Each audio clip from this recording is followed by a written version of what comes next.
Le processus d'invention d'un ouvrage d'art plonge ses racines dans différents domaines qui vont nourrir une approche globale du projet. Cette démarche doit lui forger un caractère en relation avec les besoins qui prévalent à sa création. La solution finale devra tenir compte de la demande formulée par tous les partenaires associés au projet, du contexte physique, des contraintes, de la technologie disponible, mais aussi de l'image de la région et des matériaux phares de celle-ci. À Cray, il s'agit de franchir la Drôme pour assurer la continuité du contournement ouest de la ville et permettre l'accès à divers équipements et zones urbaines périphériques. Un ouvrage d'art, dans ce cas-ci le franchissement d'une rivière, se définit au travers d'un plan général de mobilité. Ce plan tient compte de la réalité présente et à venir des différents flux de circulation à l'intérieur et autour de la ville. Yves Perret, l'architecte du pont de bois, évoque les débuts du projet. Il s'agissait dans un premier temps de remplacer un pont métallique existant qui devait être récupéré par l'État. C'était un pont loué à l'État, un pont provisoire loué à l'État. Donc l'emplacement déjà était défini par le programme. Le travail qui restait à faire consistait plutôt à l'élaboration de la forme dans le paysage, dans différentes idées successives emboîtées. La première, c'était qu'on était en aval de deux ponts existants, un pont centre-ville en pierre qui est le pont le plus ancien de Cray, un pont métallique chemin de fer du 19e siècle situé à quelques centaines de mètres, et puis ce pont à niveau des quartiers nouveaux de la ville de Cray qui venait faire le troisième pont, succédé, on doit pouvoir le voir à l'horizon, du pont de la voie rapide et du pont du TGV. Donc cette espèce de situation de succession nous a amené à exprimer en quelque sorte la différence entre le vieux pont lié au vieux centre-ville, le pont de fer avec sa technologie explicite du métal, et un pont du fin 20e, début 21e siècle lié à des technologies qui seront vraisemblablement celles nécessitées par non pas les problèmes paysagers au sens où on l'entend habituellement, mais des problèmes de grands paysages. Je veux dire par là la nécessité de fabriquer des ouvrages qui aient un impact écologique général le plus faible possible, qui ait un impact local le plus fort possible du point de vue des gens, et qui permettent déjà de limiter les dégâts sur le paysage, on va dire grandiose, sur le paysage cosmique. Le projet consistait à partir ici du vieux centre-ville et de son donjon, de faire un ouvrage qui garde une certaine sobriété, une certaine discrétion, tout en exprimant ces techniques nouvelles. Concevoir un projet se résume rarement à la création d'un objet indépendant de son contexte. Le paysage doit être intelligemment appréhendé pour qu'une fois construit, l'ouvrage intégré semble en avoir fait partie depuis toujours. L'angle d'attaque qui a été utilisé dans ce domaine-là a commencé de façon précise par une série de dessins, par une série d'hésitations, on va dire, de 3 hésitations. Parce que quand vous intervenez sur un site, si vous avez la connaissance globale dont je parlais, vous n'avez pas forcément la connaissance locale absolument nécessaire et indispensable. C'est d'autres personnes qui l'ont. Et pour entrer là-dedans, nous, pour notre part, on entre par hésitation, par une effraction hésitante, ouverte, disponible aux interlocuteurs maîtres d'ouvrage, qui vont finalement nous aider à trancher entre différentes formules possibles qui nous semblent répondre à ce que nous, on a perçu de l'endroit où nous nous trouvons, que par ailleurs, les gens qui sont de cet endroit-là n'ont pas nécessairement perçue. Donc c'est cette complémentarité-là entre en quelque sorte un œil étranger avec un souci public collectif et un œil local avec la connaissance intime aussi bien du comportement de la rivière que de l'attitude des habitants qui va permettre de baser, de fonder les premières hésitations. L'existence de ce pont est finalement celle de cette charnière fin 20e, début 21e, qui s'identifie dans le rapport à l'architecture métallique du 19e et les architectures de l'héritage romain. Donc ce pont est certainement redevable à tous les ponts qui l'ont précédé. En même temps que j'espère, il a sa petite touche qui fait qu'on puisse lui donner son nom. La tour du donjon, qui est une tour assez exceptionnelle par sa situation et par sa taille, faisait partie du problème et d'une certaine manière a argumenté en faveur d'une certaine discrétion. C'est-à-dire d'avoir finalement un ouvrage dont l'ensemble des choses se passe sous le tablier par rapport à la version plus comme ça, qui aurait peut-être, d'un certain point de vue, même si elle intéressait la ville, aurait peut-être été un peu concurrentielle, je dirais, par rapport à la tour. Là, on reste dans la plaine, si je peux dire, et seule la tour sort. Le bois est un matériau naturel, le seul qui accepte toutes les combinaisons de traction et de compression. Matériau écologique, il est renouvelable. Les arbres stockent le CO2. En conséquence, construire en bois contribue à réduire l'effet de serre.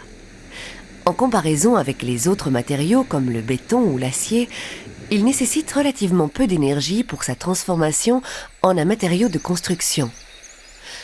Son utilisation est l'occasion de valoriser les ressources forestières locales et le savoir-faire qui leur est associé. Remarquons aussi sa légèreté par rapport aux matériaux traditionnels. Son transport sur le lieu d'édification nécessitera d'autant moins d'énergie. On est en quelque sorte dans un moment inaugural de ce souci de dire faut restocker le CO2 de l'atmosphère le plus possible et que le bois et tous les matériaux cultivables sont les matériaux qui peuvent y contribuer de la manière la plus économique possible. Donc il faut faire ça, il faut faire des ouvrages qui aient des bilans de contenu énergétique les plus faibles possibles. Il ne faut pas allonger la longueur des bouchons sur les routes en transportant inutilement des tonnes et des tonnes de choses qui n'ont pas lieu d'être transportées, puisque avec ce qui est quelque part par là, on peut fabriquer beaucoup de choses et on a désappris à fabriquer avec ce qui était quelque part par là.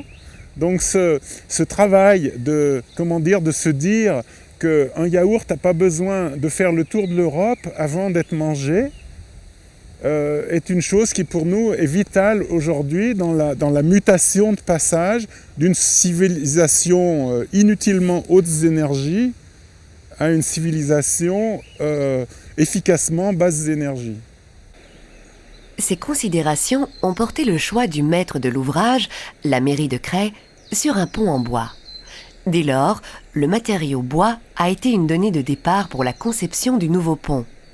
Le choix a donc été stratégique à plusieurs points de vue, écologique, économique, mais aussi esthétique. Le pont doit répondre à différentes contraintes.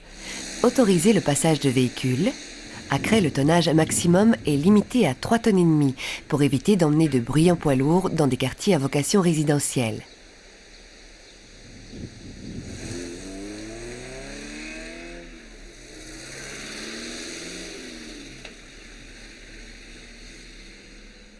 Permettre le passage des piétons et des cyclistes en toute sécurité, respecter aussi le passage de la rivière par-dessous sans trop en modifier le flux. pour des raisons d'équilibre écologique. Les lits des rivières et les plaines qui les entourent sont typiquement des lieux de sédimentation. Les sols qui y sont déposés ont une mauvaise portance. Pour la même raison, les berges sont souvent instables. Pourtant, on demande à ce type d'ouvrage une certaine durée de vie, de plusieurs décennies au minimum, et un entretien réduit. Les entretiens ou réparations ne doivent occasionner que des désagréments mineurs et ne pas être trop coûteux. Au début du projet, l'architecte organise ses idées sous forme d'esquisses. Pour l'ouvrage de craie, 3 esquisses ont été présentées. Selon les propres mots de l'architecte, elles font référence à 3 imaginaires différents. À partir de 3 esquisses qui avaient un tempérament extrêmement différent, puisque une de ces esquisses était un pont couvert avec un passage sous une espèce de voûte de couverture.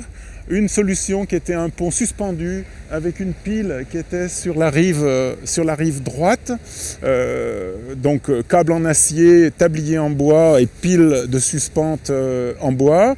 Et puis cette version-là, qui pour nous, ces 3 versions, correspondaient à 3 attitudes, 3 façons d'être dans cet endroit-là. Une, pour ce qui concerne le pont couvert, une chose plus sombre, une chose un passage plus protégé, une chose avec des lumières plus liées à la réflexion du soleil sur l'eau pour éclairer le dessous de la voûte. Donc un certain type d'imaginaire, nous on avait appelé ça l'imaginaire nocturne. Et puis un autre, celui qui avait la pile de pont suspendu sur la rive droite, avec une espèce d'attitude un peu plus hiératique, une espèce de grand veilleur planté qui tenait les câbles de suspente du tablier, qui créait d'ailleurs entre les 2 quartiers, le quartier à rive droite où se concentrent les équipements de la ville, la gare, le collège, etc., une espèce de signalisation forte, parce que cette pile était traitée comme une espèce de porte de passage entre ce quartier-là et puis le quartier d'habitation desservi de l'autre côté. Donc quelque chose de plus, poitrine bombée, on va dire, quelque chose avec plus de biceps, de muscles, d'élasticité, de vibration élastique, on va dire. Et puis celui-ci, pris comme ça par dessous, avec donc des bras qui vont attraper le tablier à partir des piles de béton qui se délient eux-mêmes en bras, donc une espèce de décomposition de bras successifs qui montent jusque vers le tablier, donc était plus à référence, on va dire, terrienne, de l'arbre planté, etc., de choses qu'on peut voir d'ailleurs partout sur les bords de la rivière, qui crée le 3e tempérament. Et nous, on a dit au conseil municipal, entre ces 3 tempéraments-là, je ne sais pas quel est l'imaginaire collectif de la ville, je ne la connais pas suffisamment pour que je puisse la choisir. Je vous propose ces 3. Ces 3 sont techniquement réalisables, avec l'exigence de l'emplacement, l'exigence du comportement de l'eau, l'exigence, etc. Donc ces 3 sont réalisables. Vous choisissez parce que c'est vous qui avez l'intimité avec les habitants, qui même, en l'occurrence, vous les représentez. Donc le choix d'une orientation d'imaginaire vous appartient, elle ne m'appartient pas à moi, parce que je ne connais pas assez pour savoir laquelle est juste, laquelle s'inscrit dans cet imaginaire partagé, cet imaginaire citoyen partagé. Et finalement, par les interférences entre des données financières, des données techniques et ces données-là, le conseil municipal a choisi ce pont-là, sachant qu'il faut savoir qu'il était absolument tenté par le pont à haubans élastique, cette espèce de chose un petit peu plus une façon de dire je suis là, un peu plus forte, bien que ce pont-là était un petit peu plus cher que celui-ci. Et il serait éventuellement passé par-dessus, parce qu'on dit toujours on prend le moins cher, mais c'est pas forcément toujours exact. Et là, ils ont hésité. Le pont de la nuit a été immédiatement éliminé, laminé, éliminé, comme étant un pont, cet imaginaire-là, vous savez, on est dans une culture qui a peur de la nuit, on éclaire tout partout, etc. Quand on prend une photo de l'Europe par satellite, on voit une orgie lumineuse nocturne absolument incroyable, on a peur que la nuit existe, et comme on a peur que la nuit existe, eh bien, tous les projets qui réfèrent à cet imaginaire-là, ils sont balayés en deux minutes. Nous d'ailleurs, on savait que ce pont-là, c'était comme une espèce de provocation amicale à la discussion de ces choses-là, pour baisser le nombre de watts d'éclairage urbain la nuit, etc. Des choses qui naturellement ne se sont pas passées, mais au moins les questions ont été posées. Donc le choix s'est fait de cette façon-là, dans cette détermination-là, qui place le pont au-delà des strictes données technico-fonctionnelles qui naturellement existent, mais qui ne sont pas les seuls déterminants.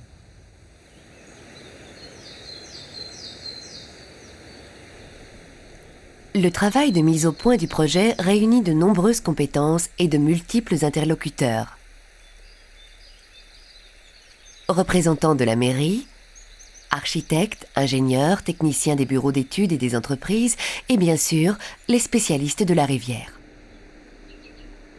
On est en site de rivière, on est sur le lit ici même de la rivière, et les rivières sont régies par un organisme qui a la responsabilité de leur gestion globale. Donc les ponts qui sont pas soumis à la démarche courante de permis de construire sont soumis à une démarche d'autorisation de cet organisme-là qui va valider ou non le projet en fonction de critères qui sont ceux du maintien de la qualité hydraulique de la rivière, surtout l'ensemble de son cours. Donc c'est aussi bien les gens qui vont vous donner les données hydrauliques, le débit, la cote de plus hautes eaux, les fréquences de variation des niveaux, etc., que ceux qui vont vous valider votre projet, aussi bien en phase terminale que dans les phases chantier, puisque comme on travaille dans le lit même de l'ensemble de la rivière, il faut que le chantier perturbe le moins possible l'écoulement de l'eau et l'écoulement des graviers. La rivière voit son niveau fluctuer en fonction du débit. Lors des forts orages, il est possible que le niveau des eaux monte de plusieurs mètres en quelques heures seulement. Il s'agit donc de tenir la partie de l'ouvrage réalisée en bois hors de portée des eaux. Le bois, s'il est mouillé occasionnellement, il n'aime pas trop ça, mais enfin il peut encore s'en sortir. Mais ce qu'il n'aime pas du tout, c'est les chocs. Donc comme une crue, elle charrie de l'eau certes, mais elle charrie aussi des troncs qui ont été arrachés à des berges, qui forment des boutoirs absolument énormes, voire quelques caravanes et autres objets flottants. Les chocs, c'est exclu. Quand je dis c'est la jonction bois-béton, c'est la limite d'eau, c'est pas tout à fait exact. La limite d'eau est un petit peu en dessous. Il y a une zone de protection là qui est liée au fait que s'il y a un arbre qui flotte avec une branche qui fait comme ça, il faut que la branche passe, quoi. À moins 6 mètres sous nos pieds ici, on a un toit rocheux. Donc les piles centrales sont fondées sur 3 puits qui vont s'enraciner, si je peux dire, dans le toit rocheux. Par le passé, les rives ont fait l'objet de nombreux remaniements lors des aménagements successifs des berges. Dès lors, elles présentaient des caractéristiques de portance extrêmement mauvaises. Pour ces raisons, chacune des 2 culées est fondée sur des pieux qui vont chercher le bon sol à 6 mètres de profondeur. Enfin, la construction nouvelle ne doit pas avoir une influence trop marquée sur l'écoulement des eaux, afin d'éviter la modification du lit de la rivière ou les phénomènes d'accumulation de gravier. La forme des fils en béton qui est en fuseau provient d'une idée très simple d'avoir l'impact en rivière le plus faible possible.